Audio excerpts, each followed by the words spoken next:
Praise the Lord. मेरा नाम महेश है। आज हम परमेश्वर के वचन से सीखेंगे, परमेश्वर की आशीष के बारे में बात करेंगे कि परमेश्वर हमें कौन कौन सी आशीष देना चाहता है और परमेश्वर हमसे क्या डिमांड करता है कि हमें क्या करना है। परमेश्वर के वचनों के ऊपर चलना है। वचन शुरू करने से पहले मैं आपसे एक बात बोलना चाहता हूँ। अगर आपके पास कोई गवाही है, प्रभु यीशु मसीह ने आपके जीवन में कोई बड़ा चमत्कार किया है, प्रभु यीशु को आपने कैसे जाना, प्रभु ने आपके जीवन में कोई चमत्कार किया है, तो प्रभु की महिमा के लिए आप अगर चाहते हैं कि हम आपकी गवाही अपने चैनल के ऊपर दूसरे लोगों के साथ शेयर करें, तो आपको ना नीचे मेरा मोबाइल नंबर मिल जाएगा, आप उस पर कॉल कीजिए और आप अपनी गवाही बताइए।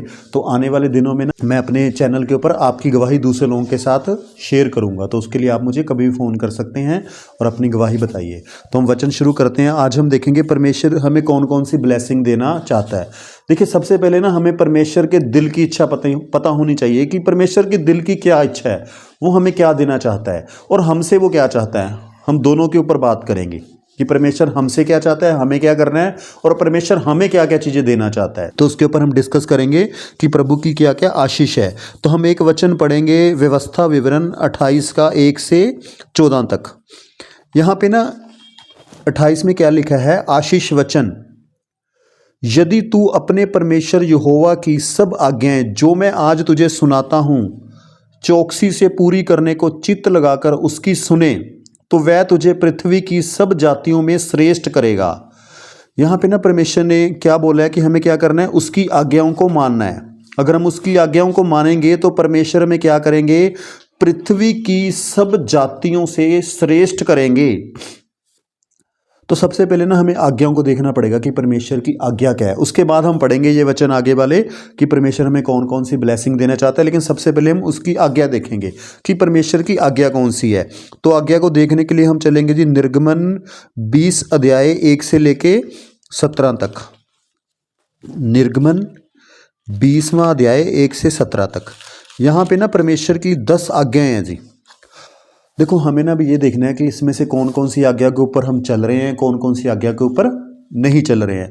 अब आज्ञा के ऊपर चलने के बाद हमें क्या क्या प्रतिफल परमेश्वर से मिलने वाला है, क्या क्या आशीष मिलने वाली है, वो हम बाद में डिस्कस करेंगे। सबसे पहले हम आज्ञा देखते हैं कि प्रभु की कौन कौन सी आज्ञा हैं, परमेश्वर हमसे क्या चाहता है। तो पहले हम पढ़ेंगे जी 20वां अध्याय 1 वचन से। तब परमेश्वर ने ये सब वचन कहे, मैं तेरा परमेश्वर यहोवा हूँ जो तुझे दास्तव के घर अर्थात मिस्र देश से निकाल लाया हूँ। तू मुझे छोड़ दूसरों को ईश्वर करके ना मानना। सबसे पहले परमेश्वर की ये डिमांड है कि मैं ही तुम्हारा परमेश्वर हूँ, मेरे अलावा तुम किसी और को अपना ईश्वर या अपना परमेश्वर नहीं बोल सकते। ये परमेश्वर का हुक्म है जी। बस हमारा यीशु मसीह हमारा परमेश्वर है। देखो, बाइबल कहती है धरती के ऊपर बहुत सारे प्रभु हैं, बहुत सारे परमेश्वर हैं, लेकिन हमारा एक ही परमेश्वर है, वो है यीशु मसीह। तो प्रभु की ये पहली इच्छा ये है कि देखो, जबरदस्ती कोई नहीं है प्रभु की ओर से। प्रभु की इच्छा है और हम परमेश्वर से प्रेम करते हैं। प्रभु ने कहा जो मुझसे प्रेम करता है वो मेरी आज्ञाओं को मानेगा। तो प्रभु ने कहा है कि मैं ही तुम्हारा ईश्वर हूँ, मेरे अलावा तुम किसी को भी ईश्वर करके नहीं मान सकते। ठीक हो गया जी। तो आपने देखना है कि आपके जीवन में क्या सिर्फ यीशु मसीह प्रभु है या अभी भी आपके मन में विचार आता है कि और भी कोई आपके जीवन में प्रभु है। उस बात को आपने ध्यान रखना है। उसके बाद दूसरी आगे पढ़ेंगे हम 4 नंबर। तू अपने लिए कोई मूर्ति खोद कर ना बनाना, ना किसी की प्रतिमा बनाना जो आकाश में या पृथ्वी पर या पृथ्वी के जल में है। अब यहाँ पे क्या लिखा है, हमें क्या करना है, कोई भी मूर्ति हमें नहीं बनानी। देखो, ये नहीं है कि हमें यीशु मसीह की फोटो भी नहीं बनानी, वो भी फोटो मत घर पे लगाइए, क्योंकि प्रभु का वचन कह रहा है तुमने मूर्ति नहीं बनानी, फोटो नहीं बनानी। तो हमें क्यों हमें परमेश्वर से पंगा लेना है, जब प्रभु ने हमें क्लियर बोल दिया है। तो हमें भी कोई भी फोटो प्रभु यीशु मसीह की नहीं बनानी है जी। ठीक है, ये प्रभु का हुक्म है। और कोई भी प्रतिमा नहीं बनानी जो आकाश में या पृथ्वी के जल में है। मतलब कोई भी ऐसी चीज हम उसकी फोटो भी नहीं बना सकते। देखो, परमेश्वर ये चाहता है कि उसका स्थान कोई और चीज ना ले जाए। हमें देखो, ये मूर्ति के अलावा मूर्ति के उसको और थोड़े अच्छे तरीके से समझते हैं। हमें देखना है कि हम किसी चीज को परमेश्वर से बढ़कर तो नहीं प्रेम कर रहे। ये पैसा भी हो सकता है कि हम परमेश्वर से ज्यादा पैसे को प्रेम करने लग जाएं। पैसा बुरा नहीं है, पैसे का प्रेम कि मतलब इसे आप ऐसे समझो कि संडे को आपको चर्च जाना है, लेकिन संडे को आपको पैसा मिल रहा है, तो आपने सोचा चर्च छोड़ दो, पैसे के चल जाओ, पैसे के पीछे चले जाओ, काम करने चले जाओ। तब क्या हो गया, हमने संडे को मतलब परमेश्वर के साथ संगति करने की बजाय पैसे के साथ संगति कर ली, पैसे के पीछे चले गए। मतलब परमेश्वर का स्थान किसने ले लिया हमारे जीवन में? पैसे ने। तो इसलिए जब परमेश्वर की बारी आती है ना, तो हमें परमेश्वर को पहला स्थान देना है, पैसे को पीछे कर दो। या और इसे समझो, आज सबसे बड़ी मूर्ति हमारे जीवन में बनी हुई है जो परमेश्वर का स्थान ले रही है, वो है हमारा मोबाइल फ़ोन। हम बहुत सारा समय मोबाइल फ़ोन के ऊपर टाइम वेस्ट कर देते हैं, लेकिन जब बाइबल पढ़ने की बात आती है तो हमारे मन में से क्या आवाज़ आती है? समय नहीं है हमारे पास। वो भी हम एक किस्म की देखा है तो फ़ोन भी हमारे जीवन में एक मूर्ति का काम कर रहा है जी, वो भी परमेश्वर का स्थान ले रहा है। हम बहुत सारा समय, बहुत सारे लोग फ़ोन के ऊपर बहुत सारा समय वेस्ट कर रहे हैं। कई लोग तो रात को 2-2 3-3 बजे तक लगे रहते हैं। तो फ़ोन भी हमारे लिए एक मूर्ति का काम करता है। इससे भी हमें छुटकारा लेना है। परमेश्वर का समय परमेश्वर को हमें देना है। बाइबल पढ़ने में, समझने में, इसके ऊपर चलने में टाइम दीजिए। तो हमें कोई भी हमारे जीवन में क्या करना है, हमने मूर्ति खोद कर नहीं बनानी, और ना कोई जो आकाश में या पृथ्वी पर या पृथ्वी के जल में है। मतलब हम आकाश में, जैसे आकाश में क्या है? सूरज है, चंद्रमा है, तो इनकी भी फ़ोटो वगैरह परमेश्वर कहता आपने नहीं बनानी, कोई भी फोटो नहीं बनानी। उसके बाद प्रभु ने लिखा है कि तू उनको दंडवत ना करना और ना उसकी उपासना करना, क्योंकि मैं तेरा परमेश्वर यहोवा जलन रखने वाला परमेश्वर हूँ, और जो मुझसे बैर रखते हैं उनके बेटे, पोतों और पड़पोतों को भी पितरों का दंड दिया करता हूँ। प्रभु कह रहे, ना तुमने कोई मूर्ति बनानी है, ना तुमने उनकी उपासना करनी है, ना उनके आगे तुम्हें दंडवत करना है। ये परमेश्वर का हुक्म है, ये परमेश्वर की आज्ञा है और हमें माननी है। प्रभु कह रहे हैं, अगर तुम ऐसा करते हो तो मैं जलन रखने वाला ईश्वर हूँ। देखो, परमेश्वर ना अपनी महिमा किसी चीज़ को नहीं देता। वो कहता मैं सर्वशक्तिमान परमेश्वर हूँ, बस मैं ही हूँ। तो तुम मेरी कोई फ़ोटो मत बनाओ, हम उसको नहीं बना सकते। मैं कई बार सोचता हूँ कि परमेश्वर ने इंसानों को जिंदा बनाया। हम जिंदा है ना जी, चलते हैं, फिरते हैं, बोलते हैं, सुनते हैं, देखते हैं, और इंसान क्या करने में लगा हुआ है? इंसान परमेश्वर को इस तरह से बना रहा है कि वो ना बोल सकता है ना देख सकता है। तो परमेश्वर क्या कह रहे हैं कि तुम मेरी कोई ऐसी मत पिक्चर बनाओ। ये परमेश्वर का हुक्म है कि तुम्हें नहीं बनानी, क्योंकि परमेश्वर को जलन होती है। परमेश्वर कहता मैं अपनी महिमा किसी को ना दूंगा। बाइबल में हम पढ़ते हैं, जब शैतान ने परमेश्वर की महिमा लेनी चाहिए तो परमेश्वर ने स्वर्ग में से उठा के उसे धरती पे फेंक दिया। तो परमेश्वर अपनी महिमा किसी को नहीं देता। तो वो कहता कि मैं अपनी महिमा किसी को नहीं दूंगा। अगर आप ऐसा करते हो तो फिर वो कहता है कि तुम्हें कष्ट आने वाला है, 4 पीढ़ियों तक कष्ट आता है जी। परमेश्वर कहता जो मेरी आज्ञा नहीं मानते, तो जो मुझसे बैर रखते हैं उनके बेटे, पहली जनरेशन, पोते और पड़पोतों को भी पितरों का दंड दिया करता हूँ। यानी कि आपके द्वारा परमेश्वर की आज्ञा तोड़ने से उसका जो दंड है 4 पीढ़ियों तक भुगतना पड़ेगा जी। क्या आप चाहते हैं कि परमेश्वर आपको भी दंड दे और उसके आगे जो 3rd जनरेशन तक दंड दे? नहीं, मुझे लगता कोई भी नहीं चाहता कि हमारी गलती की वजह से 3-4 पीढ़ियों तक प्रॉब्लम्स आए, उनको दंड भुगतना पड़े। तो हमें क्या करना है? परमेश्वर की आज्ञा माननी है। हमारे जीवन में कोई भी ऐसी चीज़ नहीं होनी चाहिए जो परमेश्वर का स्थान ले जाए। उसके बाद प्रभु ने क्या लिखा है? और जो मुझसे प्रेम रखते हैं और मेरी आज्ञाओं को मानते हैं, उन हजारों पर मैं करुणा किया करता हूँ। प्रभु कहते अगर आप मुझसे प्रेम करते हो, मेरी आज्ञाओं को मानोगे, तो मैं आपकी आने वाली 1000 पीढ़ी को ब्लेस करूँगा, हजारों पर करुणा करूँगा। तो ये परमेश्वर की जो ब्लेसिंग है, देखो दंड तो वो 4 पीढ़ियों तक देना चाहते हैं, लेकिन आपकी वचन मानने से वो 1000 पीढ़ियों को ब्लेस करना चाहते हैं। देखो ब्लेसिंग क्या है, सबसे पहले हम ये समझेंगे। ब्लेसिंग का मतलब बहुत पैसा होना ब्लेसिंग की निशानी नहीं है। ब्लेसिंग का मतलब ये है कि आपके बच्चों की हेल्थ अच्छी है, आपके बच्चे पढ़ने लिखने में इंटेलिजेंट हैं, आपके घर में 3 वक्त का अच्छा खाना है, ये सब ब्लेसिंग है। आपके घर में बीमारी नहीं है, आपके घर में का पैसा आपका मेडिसिन में नहीं जा रहा है, आपका नुकसान नहीं हो रहा है, आपके बच्चों के पास अच्छा काम धंधा है, आपकी सारी ज़रूरतें पूरी होती हैं, ये सारी ब्लेसिंग है जी। बस हमें जितना चाहिए उससे थोड़ा एक्स्ट्रा, ये सब ब्लेसिंग्स हैं। हमें किसी चीज़ की कोई कमी नहीं है। हमें अच्छा खाना मिल रहा है, हमें हेल्थ हमारी अच्छी है, ये सारी परमेश्वर की ब्लेसिंग है जी। हमें किसी बात की चिंता नहीं है। हम प्रार्थना करते हैं, प्रभु हमें हमारी प्रार्थनाओं को सुनते हैं, प्रभु की प्रेजेंस हमें महसूस होती है, परमेश्वर के वचन हमें समझ में आते हैं, परमेश्वर के वचनों के ऊपर हम चल रहे हैं, हम बाइबल पढ़ रहे हैं। ये सारी की सारी चीज़ें परमेश्वर की ब्लेसिंग है। आप चाहते हैं कि आपकी 1000 पीढ़ियों के पास परमेश्वर का वचन रहे, कि 1000 पीढ़ियां आपकी परमेश्वर के वचन के ऊपर चले, तो आपको क्या करना पड़ेगा? प्रभु के वचनों के ऊपर चलना पड़ेगा, उनकी बातों को मानना पड़ेगा। तो उसके बाद क्या है कि प्रभु हमारी आने वाली 1000 पीढ़ी को ब्लेस करना चाहते हैं।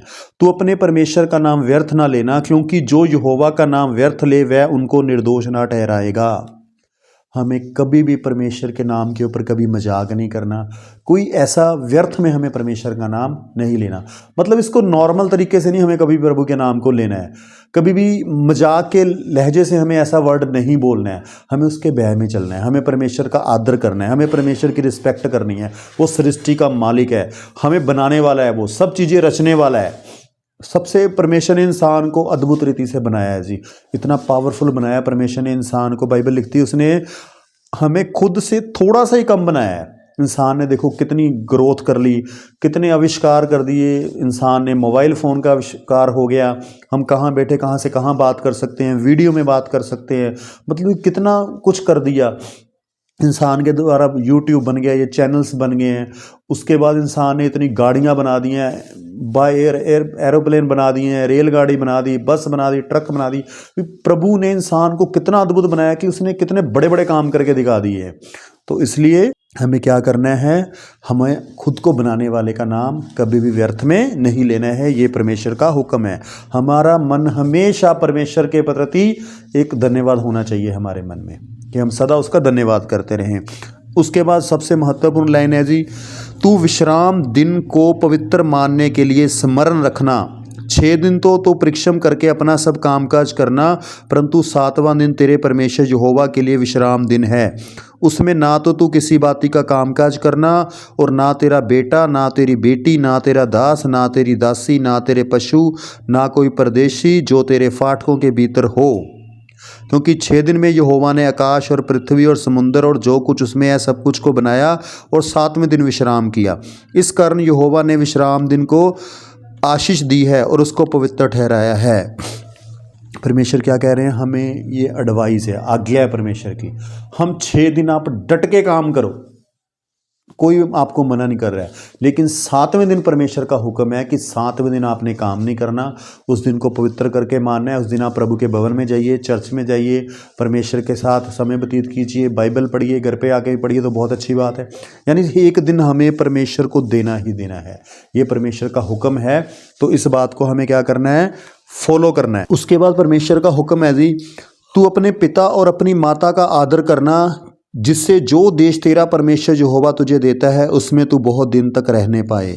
अगर आप चाहते हो ना कि आपके घर में ब्लेसिंग बनी रहे और आपकी एज भी ज़्यादा हो, तो परमेश्वर की इस बात को हमें फॉलो करना है। हमें अपने माता पिता का आदर देना है, कभी भी हमें उन्हें तुच्छ नहीं जानना। वो बुजुर्ग भी हो जाएंगे ना, हमें उनकी रिस्पेक्ट करनी है। देखो आज का समय ऐसा आ गया है, हो सकता है माँ बाप बुजुर्ग हो जाते हैं, वो आपके ऊपर गुस्सा करें, लेकिन हमें उनको रिस्पेक्ट देनी है, हमें उनका आदर करना है, क्योंकि हमारा प्रभु बोलता है कि माता पिता को आदर करो। हमारी जिम्मेवारी है कि हमें उनकी टेक केयर करनी है। वो बुजुर्ग हो जाएं तो हमें उनकी टेक केयर करनी है, सारे खर्चे उठाने हैं हमें। अगर उनको मेडिसिन की ज़रूरत है, मेडिसिन लेके दो, खाने का इंतज़ाम करना है। जब हम बच्चे थे तो हमारे माँ बाप ने हमें खाना भी खिलाया, हमें स्टडी भी करवाई, बीमार होता था तो दवाई भी दिलाई, सारे खर्चे किए, हमें कपड़े भी दिलाए। तो क्या आज हमारी जिम्मेवारी नहीं है? उनसे पूछ के देखो, जिनके माँ बाप ने अपने बच्चों की टेक केयर नहीं करी, उनको कितना संघर्ष करना पड़ा। कुछ को तो काम करके खाना खाना पड़ा है। जिनके माँ बाप उनकी टेक केयर नहीं करते, किसी छोटे छोटे बच्चों को काम करना पड़ता है। तो आपको प्रभु का धन्यवाद करना चाहिए कि आपके माँ बाप ने आपकी टेक केयर की है। आपकी जिम्मेवारी है कि अपने परिवार के साथ साथ अपने माँ बाप की भी टेक केयर कीजिए। उनकी सारी ज़रूरतों को आपने पूरा करना है। जब तक वो धरती पे जिंदा हैं, आपने सारा खर्चा उनका उठाना है। तो माँ बाप का आदर कीजिए। उसके प्रभु ने कहा, तू खून ना करना, तू व्यभिचार ना करना। देखो हमें किसी लड़ाई झगड़ा नहीं करना, इस लेवल तक जाना ही नहीं है। हत्या करने से परमेश्वर ने हमें मना किया है। हमें किसी को दंड देने का कोई अधिकार नहीं है। तो इस बात का भी ध्यान रखना, हमें वो गवर्नमेंट के रूल्स एंड रेगुलेशन के अधीन रहना है हमें। तो व्यभिचार का पाप ना करना। देखो बाइबल कहती है, देखो संसार क्या करता है इससे हमें कोई मतलब नहीं है। हमें संसार को फॉलो नहीं करना, हमें बाइबल को फॉलो करना है, बाइबल के वचनों के ऊपर चलना है। और बाइबल को हम फॉलो करेंगे, लोग संसार के हमें फॉलो करें। हमें संसार की, ना तो संसार के लोगों को, ना संसार की बातों को हमें फॉलो करना है। संसार के लोग क्या करते हैं हमें कोई मतलब नहीं है, वो जिसका जो ठीक लगता है करे। बाइबल कह रही है कि हमें क्या करना है, व्यभिचार वाला पाप नहीं करना है। पति पत्नी के अलावा बाहर हमने सोचना ही नहीं है। देखो जहां कहीं भी व्यभिचार वाली बात हो रही है ना, वहां खड़ो मत, भाग जाओ, वहाँ रुको ही मत।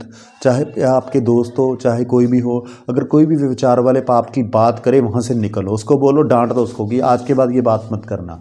उसके बाद यूट्यूब के ऊपर, इंस्टाग्राम के, फेसबुक के ऊपर भी कोई भी ऐसा कंटेंट ना देखो जो आपको व्यभिचार वाला पाप के रिलेटेड बात हो रही है, उसको भी मत देखो। एक बार आपने देखने की आदत डाल दी, ये सिस्टम ऐसा है, बार बार आपको वही चीज़ें दिखाएगा। मरते दम तक हमें ईमानदार से काम करना है। 1 रुपये की भी हमें हेरा फेरी नहीं करनी है। हमारा व्यवहार इतना अच्छा होना चाहिए कि हम कभी भी 1 रुपये की हेरा फेरी नहीं करेंगे। चाहे लोग आपको कितना प्रेशर डालें कि आप ये चोरी कर लो, ये हेरा फेरी कर लो, आप हमेशा याद रखो हमारा परमेश्वर जिंदा है और वो हमें देख रहा है। हमारे परमेश्वर का हुक्म है कि हमें चोरी नहीं करनी है, तो हमें हेरा फेरी नहीं करनी, चोरी नहीं करनी।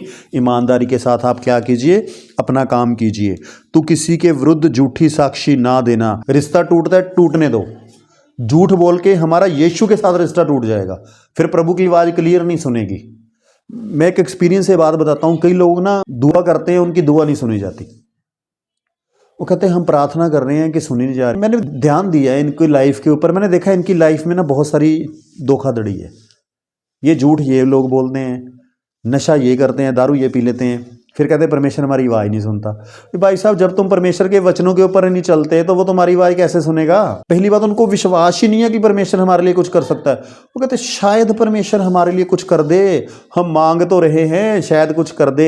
ये वाली प्रार्थना नहीं वो सुनता। कहता है जो तूने मांगा है विश्वास करके तुम्हें मिल चुका है। वो कहता है मांगने से पहले तो मेरे पर विश्वास कर। क्या तुम्हें विश्वास है कि मैं तुम्हारे जीवन में काम कर सकता हूँ? परमेश्वर हमसे ऐसा विश्वास चाहता है, फिर हमारे जीवनों में काम होता है। तो किसी के घर का लालच ना करना, ना तो किसी की स्त्री का लालच करना, और ना किसी के दास दासी या बैल गद्दी, ना किसी की किसी वस्तु का लालच करना।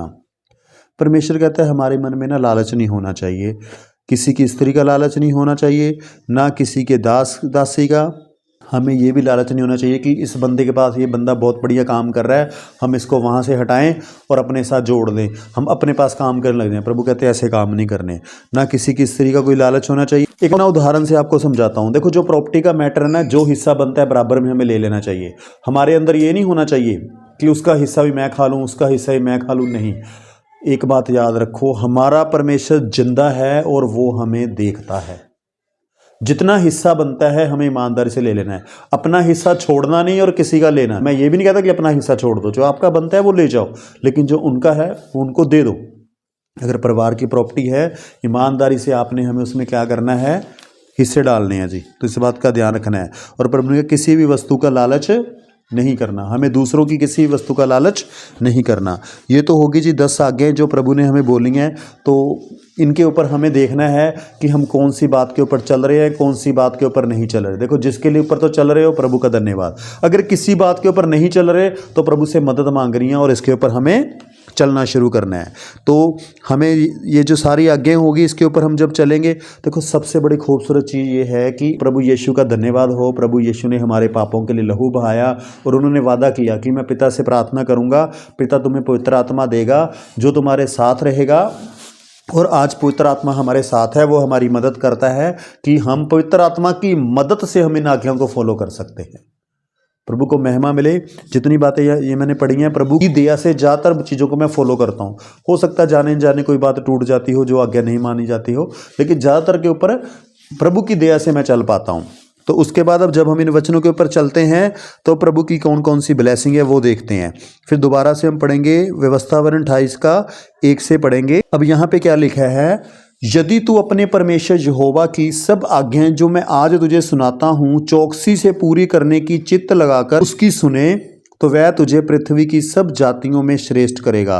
परमेश्वर क्या चाहते हैं कि हमें क्या करना है, पहले इसको सुनो, ध्यान से सुनो, और सुनोगे ध्यान से तभी चलोगे तो प्रभु हमें पृथ्वी में, परमेश्वर कह रहे जितने भी जातियां पाई जाती हैं मैं उन सब के ऊपर रखूंगा तुम्हें, सब जातियों से ऊपर सर्वश्रेष्ठ परमेश्वर हमें रखेंगे। और फिर अपने परमेश्वर यहोवा की सुनने के कारण ये सब आशीर्वाद तुझ पर पूरे होंगे।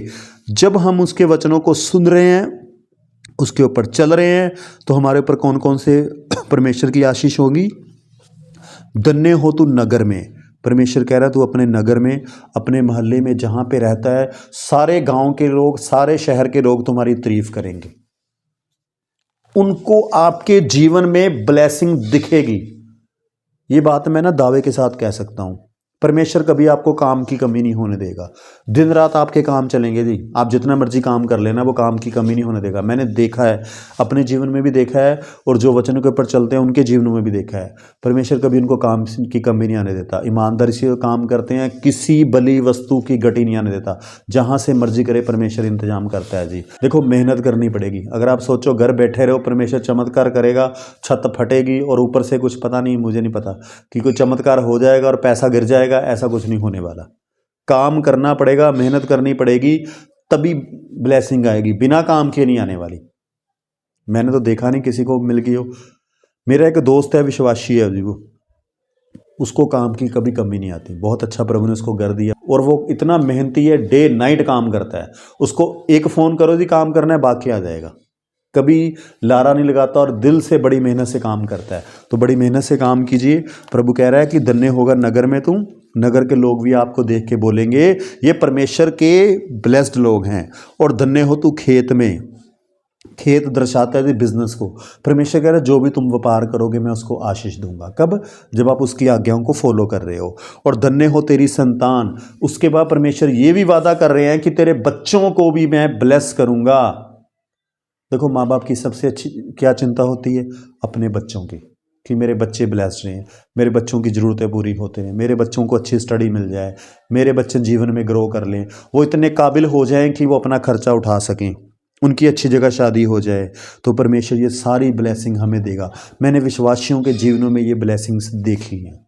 मैंने प्रभु के लोगों के जीवनों में ये चीज़ें देखी हैं। आज भी मैं देखता हूँ कि उनके बच्चों के पास अच्छी एजुकेशन है, अच्छी स्टडी कर ली है, अच्छी जॉब है, अच्छी जगह शादी हो गई है, अच्छा घर है। तो परमेश्वर क्या करेगा? अपने आपके बच्चों को ब्लेस करेगा। कब? जब आप उसके वचनों के ऊपर चल रहे हैं, उसकी आज्ञाओं को मान रहे हैं। और तेरी भूमि की उपज और गायें और भेड़ बकरी आदि पशु, परमेश्वर आपके, उस ज़माने में देखो आने जाने के लिए लोग जानवरों का इस्तेमाल करते थे, तो आज हम 2 व्हीलर 4 व्हीलर को यूज़ करते हैं। अगर आपके पास 2 व्हीलर है, 4 व्हीलर है, परमेश्वर उसको ब्लेस करेगा। वो ना जल्दी ख़राब होगा और वो उसकी लाइफ अच्छी होगी, और परमेश्वर आपको एक्सीडेंट से ही बचाएगा। तो परमेश्वर आपके उन सब चीज़ों को क्या करेगा? ब्लेस। मैंने अपने जीवन में ये ब्लेसिंग परमेश्वर की देखी है। परमेश्वर हमारे जो मतलब साधन है आने जाने के, उनको भी परमेश्वर ब्लेस कर रहे हैं। और प्रभु का क्या वादा है? धन्य हो तेरी टोकरी, धन्य हो तेरी कठौती, धन्य हो तू भीतर आते समय और धन्य हो तू बाहर जाते समय। परमेश्वर कह रहा है जब तू घर से बाहर जा रहा है तो ब्लेस्ड ही है, मतलब दुखी होकर नहीं जाएगा। मैंने बहुत सारे लोगों को देखा है, वो काम पे जाते बड़े दुखी होकर जाते हैं। बहुत सारे लोगों का तो काम करने का दिल ही नहीं करता, वो कहते छुट्टी कर लो जी, छुट्टी करने का। कई तो ना झूठ बोल बोल के छुट्टियाँ करते हैं, मैं तो जी बीमार हूँ जी, झूठ बोलते हैं। अच्छे भले होते हैं, छुट्टी कर लेते हैं। लेकिन जो प्रभु के लोग हैं ना, मैंने देखा है वो बीमार नहीं होते, और प्रभु के लोग काम भी डट के करते हैं। मैंने ऐसे लोगों को देखा है जो विश्वासी कोई छुट्टी नहीं करते, जो उनको फ्री छुट्टी मिलती वो भी नहीं करते, उस दिन भी काम करते हैं। उनसे वो परेशान है, जहाँ वो काम करते हैं ना, वो इंडस्ट्री वाले परेशान है, कहते हैं आप यार कोई छुट्टी नहीं करते, बड़ा काम करते रहते हो। 6 दिन उसने बोला काम करो, तो वो समर्थ भी देते हैं ना 6 दिन काम करने की। और प्रभु ने कहा 7वें दिन विश्राम करो। 7वें दिन सब विश्राम करते हैं, 6 दिन डट के काम करते हैं। तो इसी तरह से परमेश्वर कह रहे हैं कि जब हम जाएंगे घर से तो भी ब्लेस्ड हैं, वापस आएंगे तो भी ब्लेस्ड हैं। यानी परमेश्वर की आशीष आपके साथ साथ चलेगी। यहोवा ऐसा करेगा कि तेरे शत्रु जो तुझ पर चढ़ाई करेंगे वे तुझसे हार जाएंगे। वे एक मार्ग से तुझ पर चढ़ाई करेंगे, परंतु तेरे सामने से 7 मार्ग से होकर भाग जाएंगे। अब प्रभु क्या कह रहे हैं? ये परमेश्वर का वादा है। लोग आपसे दुश्मनी करेंगे ना, जलन रखेंगे, तो वो क्या करेंगे? आपका नुकसान करने की कोशिश करेंगे। लेकिन प्रभु कह रहा है अगर कोई दुश्मन भी तेरे ऊपर अटैक करने की कोशिश करेगा, चिंता नहीं करनी तूने, मैं हूं तेरे साथ। वो तेरे सामने से 7 मार्ग से भाग जाएंगे, एक रास्ते से आएंगे लेकिन 7 रास्ते से भाग जाएंगे। मतलब परमेश्वर आपको सुरक्षा देगा, दुश्मन भी आपका कोई नुकसान नहीं कर पाएगा, अगर करना चाहे तो भी नहीं कर पाएगा। परमेश्वर ने वादा किया है कि मैं तेरे खतों पर और जितने कामों में तू हाथ लगाएगा ब्लेस करूंगा, आशीष दूंगा। मतलब मैं कामयाब करूंगा तुम्हें, तुम्हारे बिजनेस को भी आशीष करूंगा, तुम्हारे हाथ के कामों को भी, जो जो काम तुम करना चाहोगे, जो जो टैलेंट मैंने तुम्हें दिया है तो मैं उन सबको आशीष दूंगा। ये चीज़ें ना मैंने अपने जीवन में देखी हैं। मैंने कई बार मन में सोचा है कि मैंने जो काम किया मैं किसी में फेल नहीं हुआ, कुछ 1-2 कामों में फेल हुआ, लेकिन ज़्यादातर कामों को परमेश्वर ने मुझे ब्लेस ही किया है। एक चीज़ और बताता हूँ, देखो आज का समय ऐसा आ गया है, बिना ज्ञान के आप ग्रो नहीं कर सकते। फेल होने का एक ही रीज़न होता है, वो होता है ज्ञान की कमी। परमेश्वर से बुद्धि मांगो और ज्ञान लो उस काम का, उस काम को प्रैक्टिस करो, काम करो धीरे धीरे धीरे धीरे धीरे, और परमेश्वर हमें ब्लेस करने के लिए तैयार है। परमेश्वर आपको गवाही करेंगे, परमेश्वर आपको गाइड करेंगे और आपका बिजनेस भी चलने लग जाएगा। जो भी काम करोगे परमेश्वर उसको चलाएंगे, क्योंकि उसका वादा है कि जिस जिस काम को तू हाथ लगाएगा मैं तुम्हें क्या करूँगा, ब्लेस करूंगा। इसलिए जो देश तेरा परमेश्वर यहोवा तुझे देता है उसमें वह तुझे आशीष देगा। परमेश्वर कहता है मैं तेरे देश में ही तुझे ब्लेस करूंगा। उसके बाद यदि तू अपने परमेश्वर यहोवा की आज्ञाओं को मानते हुए उसके मार्गों पर चले तो वह अपनी शपथ के अनुसार तुझे अपनी पवित्र प्रजा करके स्थिर रखेगा। जब हम उसके वचनों के ऊपर चलेंगे तो परमेश्वर हमारे बारे में ये लाइन बोलेगा कि ये मेरे पवित्र लोग हैं, ये मेरी पवित्र प्रजा है। और पृथ्वी के देश देश के सब लोग ये देख करके तू यहोवा का कहलाता है तुझसे डर जाएंगे। देखो परमेश्वर की कितनी बड़ी बड़ी वादे हैं परमेश्वर की, कि संसार के लोग को जब देखेंगे ना तुम्हारे जीवन को तो वो तुझसे डरेंगे। परमेश्वर की ब्लेसिंग हमारे जीवन में देखेंगे। और जिस देश के विषय यहोवा ने तेरे पूर्वजों से शपथ खाकर तुझे देने को कहा था उससे वह तेरी संतान को और भूमि की उपज को और पशुओं को बढ़ती करके तेरी भलाई करेगा। यानी जब हम परमेश्वर के वचनों के ऊपर चलते हैं ना तो परमेश्वर हमें ब्लेस ही करेगा, हमारे बच्चों को भी ब्लेस करेगा, हमें भी ब्लेस करेगा, हमारे सारे कामों को भी ब्लेस करेगा। तो इसलिए हमें परमेश्वर के वचनों के ऊपर चलना है। अगर किसी के ऊपर नहीं चला जा रहा तो प्रार्थना कीजिए, प्रार्थना नहीं होती तो हमें फ़ोन कीजिए, हम आपके लिए प्रेयर कर देंगे। आपको मेरा नंबर मिल जाएगा, फ़ोन करो। तो अगर कोई वचन के ऊपर नहीं चला जा रहा तो मैं आपके लिए प्रेयर कर दूंगा, प्रभु उसमें आपकी मदद करेंगे। लगातार प्रेयर करवाओ आप हमारे से, लगातार फ़ोन करो, हम लगातार आपके लिए प्रार्थना करेंगे। जब तक उस आज्ञा के ऊपर आप चल नहीं जाते आप तक हमें कॉल कर सकते हैं। यहोवा तेरे लिए अपने आकाश रूपी उत्तम भंडार को खोलकर तेरी भूमि पर समय पर मींह बरसाया करेगा और तेरे सारे कामों पर आशीष देगा और तू बहुतरी जातियों को उधार देगा, परंतु किसी से तुझे उधार लेना ना पड़ेगा। अब यहाँ पे ना परमेश्वर ने बहुत खूबसूरत बात बोली है। ये ना देखो इजराइल के हिसाब से प्रभु ने बोला, जब वो खेती बाड़ी करते थे वो कहते थे मैं समय पर क्या करूँगा, पानी भेजूंगा। जब तुम्हारे खेतों को जरूरत होगी ना पानी की तो वहाँ पर क्या होगा, मींह बरसाऊंगा मैं। इसको ऐसे समझो, आज आप बिजनेस शुरू कर रहे हैं, प्रभु कहता मैं क्लाइंट भेजूंगा, मैं तुम्हारे लिए द्वार खोलूंगा और क्लाइंट टाइम पे जब तुम्हें क्लाइंट चाहिए होंगे वो तुम्हारे पास आ जाएंगे। तो आप कोई भी काम करोगे, कोई भी बिजनेस शुरू करोगे तो परमेश्वर आपके बिजनेस को ब्लेस करेगा। बस एक बात का ध्यान रखना है, उस बिजनेस को ईमानदारी से करना है। आज के टाइम में ना अगर आप ईमानदारी से काम करने लग गए, सारी जिंदगी भर क्लाइंट आपका पीछा नहीं छोड़ने वाला। ईमानदार लोगों को परमेश्वर भी ढूंढता है और धरती के लोग भी ढूंढते हैं।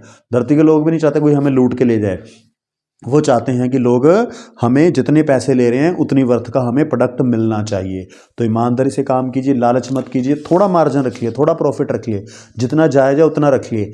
ये मत सोचिए कि इस क्लाइंट को एक बार लूट लो दोबारा जाए ना, ये सोचो ये क्लाइंट सारी ज़िंदगी मेरे साथ जुड़ा रहे, चाहे थोड़ा प्रॉफिट देता रहे, लेकिन ये 4 लोगों को और बताएगा, 4 और क्लाइंट आएंगे, 4 और आएंगे, धीरे धीरे आपका बिजनेस बढ़ जाएगा। तो इस तरह से ईमानदारी से काम कीजिए। प्रभु ने कहा है कि मैं तेरे सारे कामों पर आशीष दूंगा। और उसके बाद प्रभु कह रहे हैं कि तू दूसरी जातियों को उधार देगा, तुझे किसी से उधार नहीं लेना पड़ेगा। ये भी परमेश्वर का वादा है कि जब तुम मेरी आज्ञाओं को मानते हो, मेरे वचनों के ऊपर चलते हो, तो तुम दूसरों को उधार दोगे, तुम्हें किसी के आगे हाथ नहीं फैलाना पड़ेगा। तो इसलिए हमें क्या करना है, इन वचनों के ऊपर चलना है। उसके बाद प्रभु ने कहा और यहोवा तुझको पूंछ नहीं परंतु सिर ही ठहराएगा और तू नीचे नहीं परंतु ऊपर ही रहेगा। हमें ना ये पढ़ना चाहिए, रोज पढ़ना चाहिए मैं कहता हूँ, और इनको याद करना चाहिए, क्योंकि प्रभु कह रहे हैं मैं तुम्हें सिर ठहराऊंगा, पूंछ नहीं ठहराऊंगा। बात ये है ना कि हम जब बाइबल पढ़ते नहीं हैं, भूल जाते हैं, ये वचन याद नहीं रहते। तो जब हम पढ़ेंगे ना, हमें इसको इतनी बार पढ़ना कि ये हमारे मुंह से निकला करे, ये हमें याद हो जाए, ताकि जब कभी मन में विचार आए ना, तेरा ये बिजनेस नहीं चलेगा, उसी टाइम अंदर से ये विचार आना चाहिए। प्रभु ने कहा है, मैं तेरे खेत में जितने कामों में तू हाथ लगाएगा उन सबको आशीष दूंगा। उस विचार को, इस वचन से हमें मारना है, उससे खत्म करना है। तो प्रभु ने वादा किया, मैं तुम्हें सिर ठहराऊंगा, तुम्हें मैं ब्लेस करूंगा। यदि परमेश्वर यहोवा की आज्ञाएं जो मैं आज तुझको सुनाता हूं, तो उनके मानने में मन लगाकर कोशिश करे, और जिन वचनों को मैं आज तुझे आज्ञा देता हूं, उनमें से किसी से दाहिने या बाएं मुड़ के पराए देवताओं के पीछे ना होले और ना उनकी सेवा करना। देखो प्रभु कह रहे, जो बातें मैंने तुम्हें बताई हैं, तुम्हें इनके पीछे चलना है, और मेरे अलावा तूने किसी और को परमेश्वर करके नहीं मानना है, ना उसकी उपासना करनी है। तो आज के लिए इतना ही काफ़ी है। प्रभु आपको बहुत आशीष दे। आप दूसरे लोगों के साथ इस वीडियो को शेयर कीजिए, लाइक कीजिए और हमारे चैनल को सब्सक्राइब कीजिए। प्रभु आपको बहुत आशीष दे। धन्यवाद।